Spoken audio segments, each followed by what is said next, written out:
And we welcome you into another episode of the Pinstriped Prospects Podcast on episode number 67. And as we remember AJ Cole, I'd also like to remind you that you can slide right on into this podcast each and every week by going on SoundCloud, iTunes, Google Play, and TuneIn. You can also watch this podcast in its video format in high definition by going online and heading on over to our YouTube or Facebook pages as well. None of this is possible, of course, without all our good friends over at Velocity Wings. However way you've chosen to digest our podcast here today, thank you so very much for making us a part of your weekly programming. Here in New York, I'm Alex Zeller, and we have an abbreviated show for you today, but a good one nonetheless, where we're going to highlight a few of the different prospects that currently exist here inside the New York Yankees minor league system, because as we continue to toil and trouble and deal with a lot of the issues our big club is doing, it's often nice to be reminded that the future is just so bright for this organization, unlike a lot of organizations around Major League Baseball who are in a win now mode and are set up for the future as well. It's really cool to see.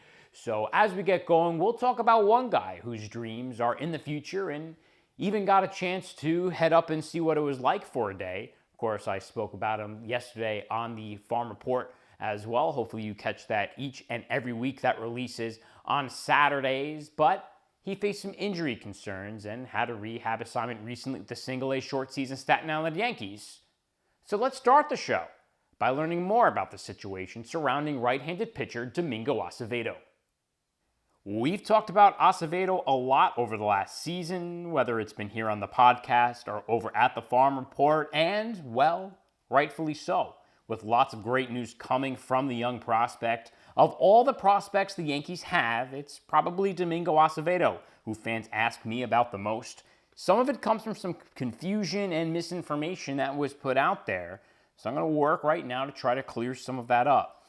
But while it is true he did light up a radar gun at about 103 miles per hour, Acevedo's command suffered greatly as a result back in those days, and he hasn't had that velocity for a couple of years. At age 24, the Dominican Republic native was acquired by the New York Yankees through international free agency back in 2012. He's got a few tools in the old arsenal, including a fastball that truly sits in the mid to high 90s, a changeup that goes about 80 miles per hour, and an 85 to 88 mile per hour slider to bear. Back in July, our very own Robert Pimpsner broke the news that the Yankees were calling up Acevedo, who then was assigned to the AA Trenton Thunder for a one-game stint to the Bronx against the Red Sox. The idea here being he was already stretched out and could be a potential innings eater in the event that the team needed it. They ended up not, and Acevedo was then optioned back down to AA to continue his development in Trenton. Amongst the work Acevedo has been putting in, arm strength is amongst it, to see if the velocity on that fastball can come back up. We had an exclusive interview from Acevedo about his experience here on the podcast. Be sure to check episodes past for more. Find those over on our SoundCloud page. But shortly after the call, up as July faded into August, Domingo Acevedo would end up hurt and on the disabled list. He was pulled in the fifth inning of the game against the Portland Sea Dogs of the Boston Red Sox organization with an apparent injury. After being evaluated, it was determined that Acevedo had strained that bicep. There was a possibility he'd be shut down for the season, but working his way back from injury, Acevedo was given a rehab assignment with the single-A short season Staten Island Yankees, a team Acevedo hasn't played for since 2015. In his appearance, the righty pitched 2 innings, giving up 2 hits, 1 earned run, and struck out just 1 batter. Finishing out his pitching plan, Acevedo threw a bullpen session overseen by Staten Island Yankees pitching coach Travis Phelps. Our very own Lawrence Krieger, who covers the beat for the single-A short season team, got to catch up with Domingo Acevedo to see how his day went, with Staten Island Yankees manager Lino Diaz serving as Acevedo's translator. Lawrence, take it away. So this is your first time since 2015 being in the ballpark. What has the experience been returning? With Trenton. Returning to the ballpark. Ok. Esta es tu primera experiencia en el año 2015. Dice, ¿cuál es tu experiencia regresando a este terreno nuevamente? Es como recuerdos. Muchos recuerdos encontrados cuando jugué aquí, gracias a Dios. También que tuve un buen año aquí en el 2015 y fue como muchos recuerdos encontrados. A lot of memories and good memories. And, I felt like I played pretty good here, so I have a lot of good memories from this place. What's your top memory from playing in Staten Island? ¿Cuál es tu recuerdo favorito, uno de tus recuerdos mejores de aquí de haber jugado aquí en esta liga? Creo que cada juego fue increíble, pero uno del mejor fue cuando tenía el blister y me puse en pega en el dedo para pichar. No sentía bien la bola, pero gracias a Dios pude hacer un buen ajuste y sentir bien el feeling de la pelota y tuve una buena salida. He said there were several memories. There was just one memory where he had a blister, okay, and he was having a tough time pitching, and they helped him out, and he was able to overcome all of that, and that game was memorable for him. He was able to do really good, after they helped him out with that. But there's several memories, good memories that he has about this place. It's been a couple of years. Your game has certainly changed. How have you developed as a pitcher over the past couple of years? Dice, han habido varios años, ¿verdad? Desde el 2015 hasta ahora. Dice, ¿cómo ha evolucionado, dice, tu juego como lanzador? Mi juego como lanzador, en el 2015 no estaba aquí, tenía más fuerza en mis brazos, solamente pensaba en tirar duro, era un poquito inmaduro en ese entonces. Pero ahora ha mejorado, un Acevedo con mejor control del juego, con mejor comando, el slider que en ese entonces no lo tenía bien y eso es diferente. You know what? Back then I could throw harder probably than I now, but I was just a thrower. Now I'm pitching. I have a slider that I didn't have back then that now is helping me out a lot. So I have grown a lot since then. And it's a great thing, but more importantly, I have matured as a pitcher, and that is a good thing. And a lot of a better command of my fastballs. So you're returning from an injury that took you out for the past month or so. How does your arm feel? Está regresando obviamente de una lesión que has tenido, ¿verdad? Hace un mes. ¿Cómo te sentiste hoy después de En realidad al principio pensé un poquito, estaba pensando mucho y si iba a venir tirando strike porque no solo voy a tirar unos double penes, no había visto bateadores desde el entonces y estaba pensando si tirar strike, pero más que confianza en mí mismo, que siempre lo uso y mucho miren que me han dado aquí sobre eso que he visto. Y como han hablado los coaches conmigo, los entrenadores, pues con muchas cosas que me han dicho me ha demostrado más confianza hacia mí mismo y dije, bueno, no voy a tratar de ser perfecto, solo voy a tratar de tirar strike. Excellent. Okay, so at first I was a little, I wasn't sure I was gonna be able to throw strikes or not, but then I, because all I have done is 2 bullpens prior to this, right? I haven't seen hitters, so I was kind of a little tentative whether I was going to be able to throw strikes, but you know what? I went back to, just throw the ball and go at it, and I, thought about a lot of things that my coaches here have told me about, it's just throw the ball over the plate, and I went back to it, and things worked out for the best, so I felt well, felt really good today. What is your goal for the rest of the season? ¿Cuál es tu meta para el resto de la temporada? My goal is finishing big. Terminar la Grande Liga, la Gran Carpa. Como ya estuve ahí, pues ahora cuando más hambre tengo de regresar con el poder de Dios. I like to finish in the big leagues. I was already up there for a little bit, so now I'm hungry. So I want to be there. I want to get there. God's willing, that's what I want to be. Do you know what role you're going to be serving at for the rest of the season, whether it's a starter or a reliever? Si tú sabes la función que vas a estar sirviendo, si vas a ser como iniciador o relevista. No, en realidad no sé. Solo controlo lo que puedo controlar, trabajar duro, mantenerme saludable y enfocado y ready para abrir o relevo. Este año he relevado y me he probado a mí mismo que donde sea y que pueda ayudar al equipo, pues ahí estaré dando lo mejor. You know what? I'm not sure what the role is going to be, but that's okay. I can only control so many things, and all I can control is the effort, and my work ethics, and what I what I do to get better every day and how I can help the team. And that's what I'm going to keep doing, you know. So whichever role they have me on, I'm going to do my best so I can help the team. In 2015, you were a part of the team that made a playoff run. This team is in the hunt for a playoff spot as well. Is there anything that you can say to the players on this team? En el 2015 tú fuiste parte de un equipo que estuvo corriendo, ¿verdad?, para llegar a los playoffs también.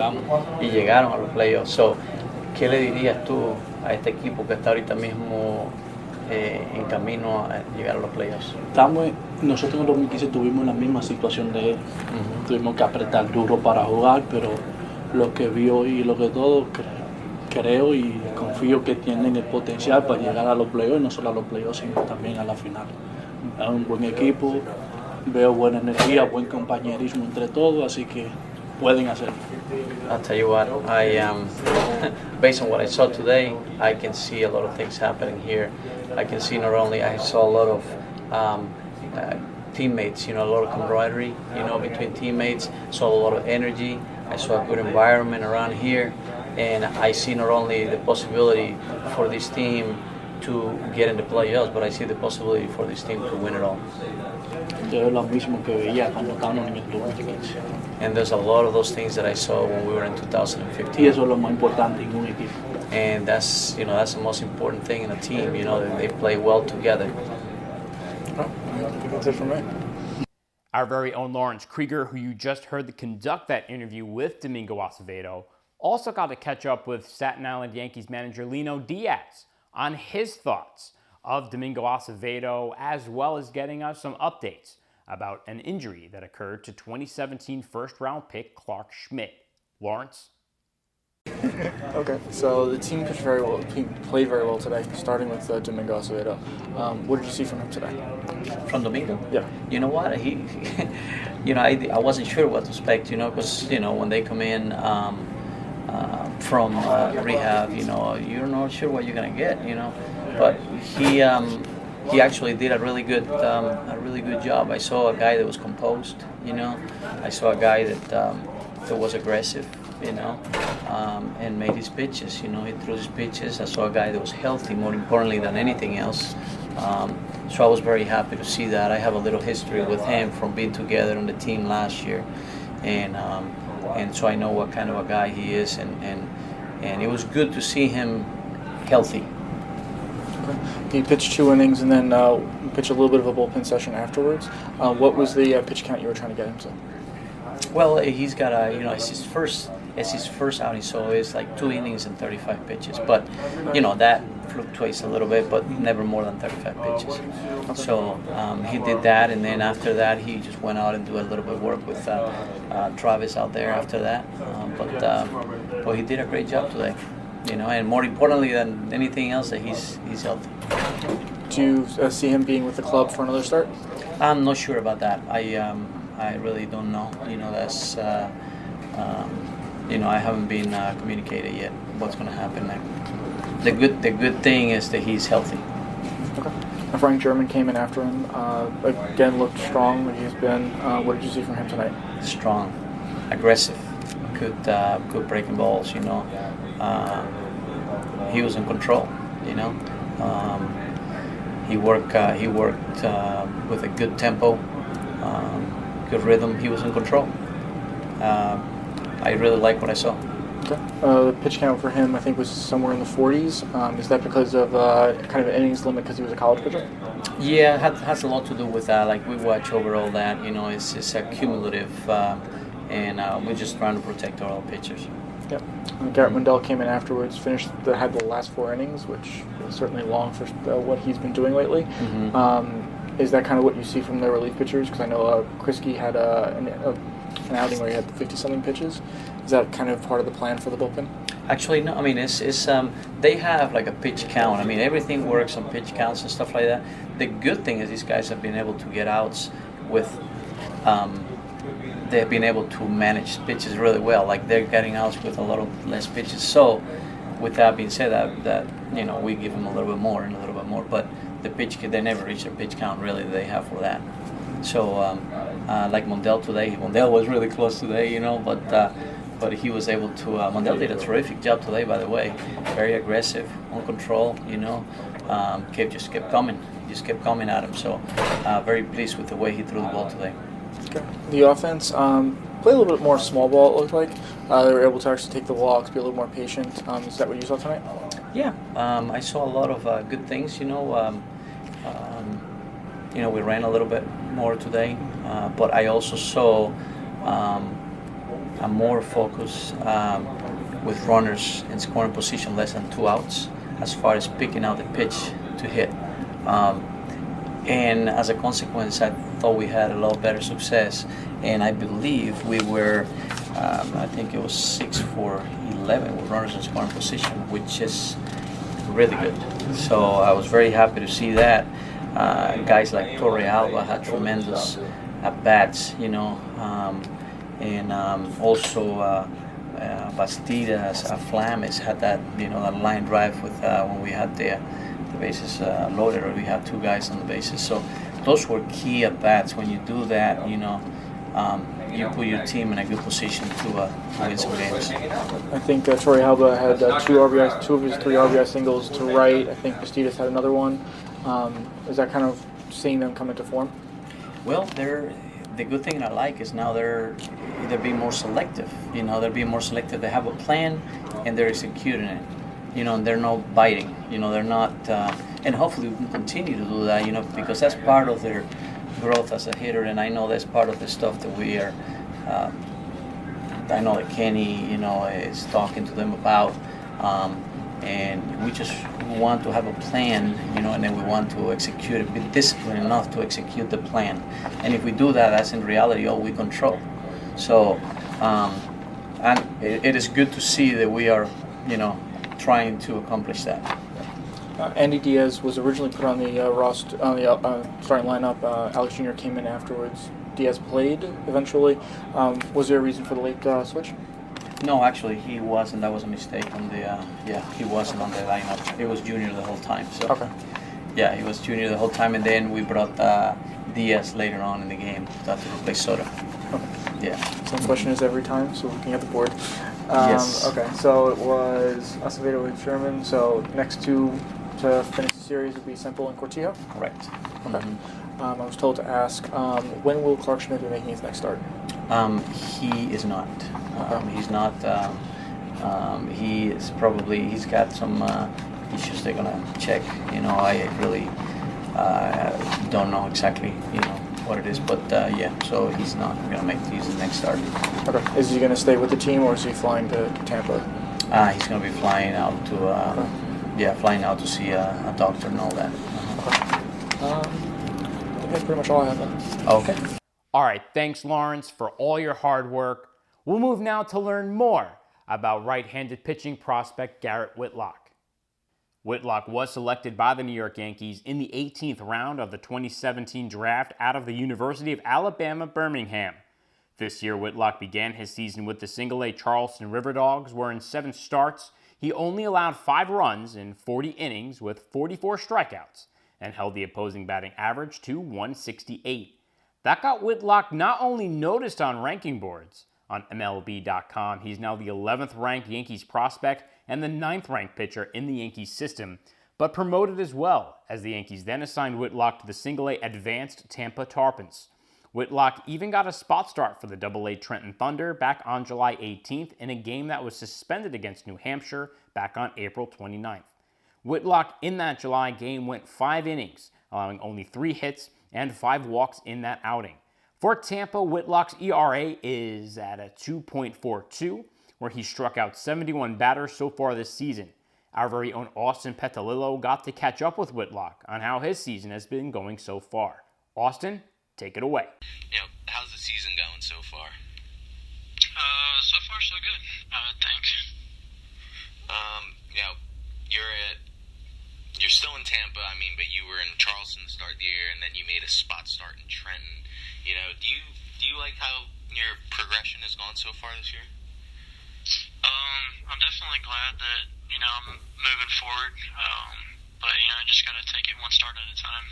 Now, when you got called up to Trenton, make that spot start. Did they tell you it was just going to be for a one-start thing, or did they say you were going to be there for, a long time, or what was it? No, they told me it was just going to be a spot start, so I knew going in. Okay. Well, with all these moves going on up at the big league club, it obviously affects all the minor league teams down low, and, you're probably going to get called up back to Trenton, before the year's end. Is that a place you saw yourself, being there this year? I didn't really see myself like in a specific area. I just kind of wanted to be in the first year, go out and try and show the Yankees what I could do, and hopefully they would see fit to put me or move me wherever they felt like I could progress. Yeah, now this is your first full year as a professional baseball player. How has the adjustment been so far? It's definitely a long year. I have to get used to that, and going into next year, I'll be a little bit more prepared for that. But basically the thing is, get yourself around a good group of guys that they're like, hey, we've been through this too, and it makes the year, even though it's long, it makes it better. Do you notice any difference in competition between, let's say Charleston and Tampa? I mean, you're dominating at both levels. Is there a difference in, hitting or, way batters approach things or stuff like that? Between Charleston and Tampa, there's a little bit of a difference, but between Charleston and Trenton, there's a bigger difference. Yeah. But, I would just say that, as you go up, the hitters get better. So it's not that they hit the ball better or anything like that. It's just they have more of an approach, and they're not gonna swing at your bad pitches, and the ones that you miss and leave up in the zone, they're gonna hit a lot harder. Yeah, I mean, you're having really a breakout year, 1.85 ERA between three levels. I mean, was there something you worked on in the off season that kind of gets you to this point? Not one specific thing, really. I just kind of wanted to come into the year ready to go. If there was like an X factor or one solution that I knew was what it did to help me, I would definitely tell you. But I don't think there was actually like one specific thing that helped me. Yeah. All right, thanks, Austin. Great work as always. Let's move now to learn about a recent New York Yankees prospect who was drafted in this year's draft. Let's meet infielder Kyle Gray. Gray, a lefty batter, was drafted by the New York Yankees in the 14th round of the 2018 MLB draft out of West Virginia University. So far this season, Gray has played primarily second base. As a third-year player, Gray led the Mountaineers in batting average, posting a .347. He also led his team in home runs with 7 and was a unanimous first-team All-Big 12 player. He has some speed. His last year in college, Gray stole 10 bases as he develops base running into his game. Gray's best attribute is likely his ability to get on base. A .462 percentage back in his college days, our very own Ricky Keeler caught up with the recent Yankees prospect on his draft day experience and his development so far. Ricky, take it away. So let's start. You were drafted in the 14th round this past June. What was your draft day experience like, and what happened on that day for you? It was a waiting process. The first 2 days went by, and I was kind of wondering, what was going on. And the Yankees called me right before their pick in the 14th round, and it was a pretty cool experience. It was one of the best things I've ever been a part of, and been happy with the decision ever since. Did you have any contact with the Yankees before the process? Did you have an idea of maybe they would be a team that would pick you in the draft? They talked to me, actually the week before the draft came. They contacted me and asked if I'd be interested, because they told me they were interested in me. So that was good to hear, because I had talked to a few other teams during the season at West Virginia. But they called me a few days before the draft, and I got to talk to them, and they kind of gave me an idea that they were interested. Who were some of your favorite players to watch? Definitely Derek Jeter's number one overall. The way he played the game, the way he carried himself, and just how humble he was. Everything that he went about, whether it was on the field or off the field, he handled it in a professional manner, and that's tough to do nowadays. It seems like for players, when money and stuff get involved, they kind of go off the beaten path of kind of where their roots were, and but he seemed to stay true to that, his whole career. How would you evaluate your season so far? I mean, it's been kind of on and off. I started off to where I was hitting the ball at everybody. I was hitting it hard. I was hitting it at everybody. Kind of picked up where I left off in college, and I was feeling good at the plate. The numbers didn't show, but where I was at the plate and how I felt, I mean, I was fine. Mentally and physically. And then the hits started to fall. I started to get a few extra base hits and a few home runs, which made me feel a little better inside. Because after a while you get tired of getting out all the time. So it's just been off and on, but I feel pretty good. How tough is it as adjusting to professional ball? And like you said, you're hitting the ball well. It's just the results aren't going to keep that composure and keep that positive attitude night in, night out. Right, yeah. I mean, the adjustment was pretty similar to the Big 12. I mean, a lot of the same arms, the same miles per hour and stuff like that. But the way you go about everything is completely different. I mean, from a professional standpoint to a college standpoint, you don't have to worry about school. You get to the park and you spend all day here. And in college, you worry about classes, traveling, and you don't play every day. So that was a big adjustment for me, was learning to play every day and get my body and my mind mentally set to be ready for a game every day. So what do you think has been the biggest key to your success this month? Just sticking with my process, my plan, and having a routine going in and day out. I think that's been the biggest thing for me, and not trying to do too much as a hitter and just kind of letting things play out.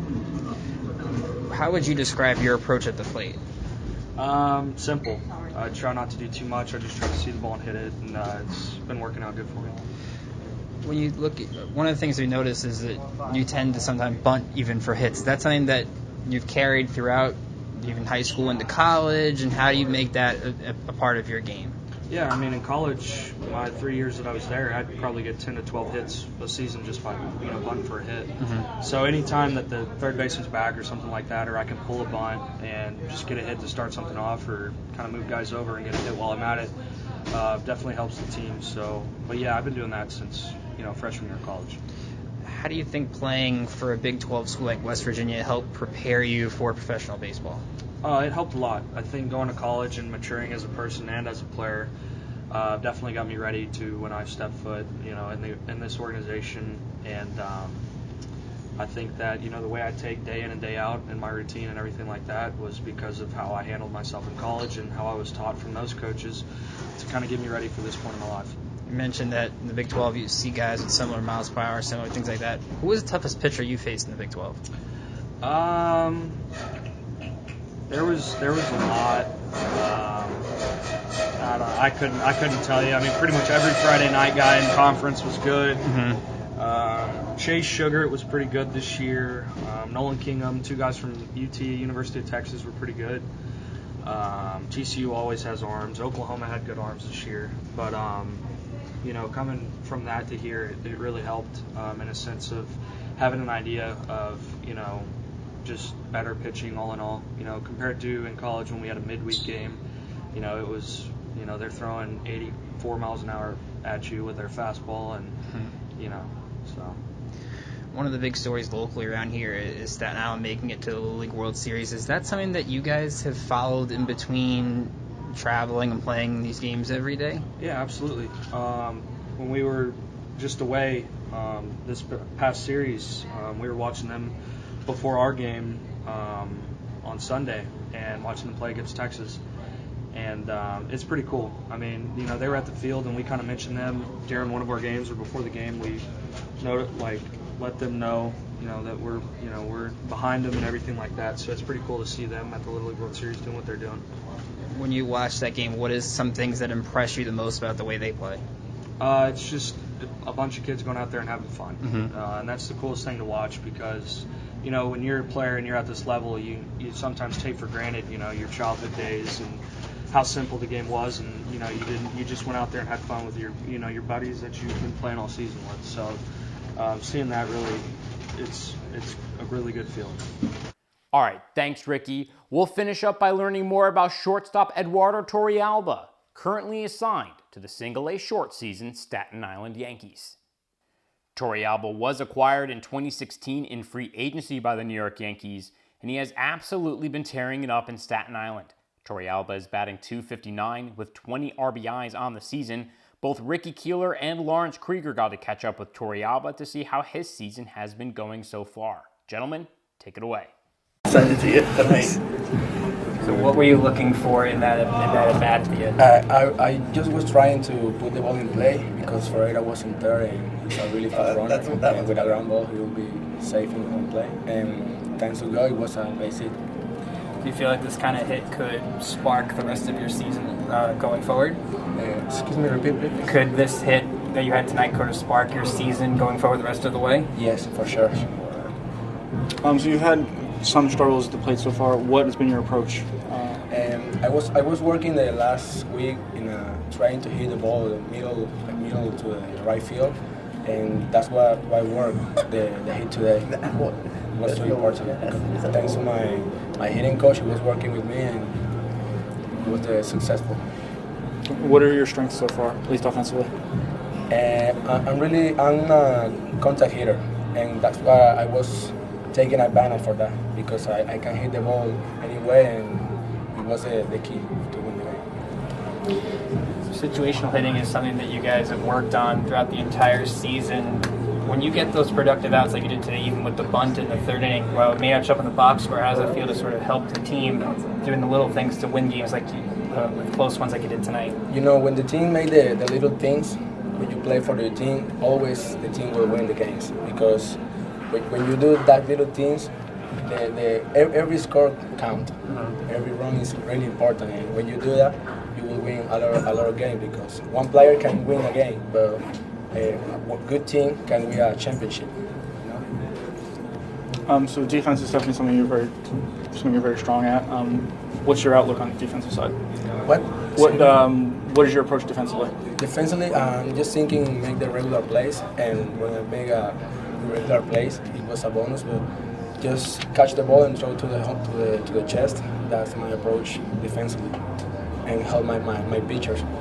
Your double play partner, Jesus Bastidas, is from the same city in Venezuela. Did you know him ahead of time? Yeah, I know him since, I don't know, like 12 years ago, and he's a really good friend for me. I consider him like a brother, and he's the best partner I got. This is your second professional organization because you started with the Red Sox. Yes. What have you found the difference between the two?